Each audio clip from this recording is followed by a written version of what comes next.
আর কোনোদিন আমরা যদি চাই এই লাশের চেহারা দেখতে, কোনোদিন কেউ পারবে না। এজন্য আপনাদেরকে বলে যাই, আমাদের দাদা ছিল, আজকে আমাদের দাদা দুনিয়াতে নাই। আমাদের নানা ছিল, আজকে দুনিয়াতে আমার নানা নাই। অনেকের বাবা দুনিয়ার জমিনে ছিল, আজকে আমাদের বাবা অনেকের হারায় গেছে।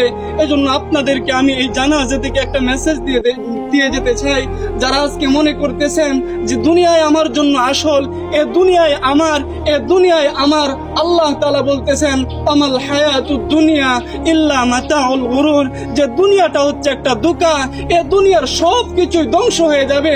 আমাল হায়াতুদ দুনিয়া ইল্লা মাতাউল গুরুর, যে দুনিয়াটা ধোঁকা।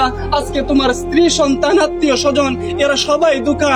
এজন্য মুহতারাম হাজরিন, দুনিয়ার মুখ থেকে আজকে আমরা আমাদের চেহারা, আমাদের দিল, আমাদের কলব আজকে আমরা আল্লাহর দিকে ফিরাইয়া দেই। যে জিন্দেগিতে যত গুনাহ করছি, আজকে এই জানাজা থেকে আমরা প্রতিজ্ঞা করতে চাই আর গুনাহ করব না।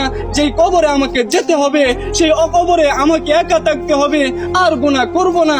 এই প্রতিজ্ঞা করে যদি আমরা এই জানাজা থেকে যেতে পারি, ইনশাআল্লাহ এই জানাজা আমাদের জন্য সফলতা বয়ে আনবে। সুবহানাল্লাহ। কথা আর লম্বা করার কোনো প্রয়োজন নেই।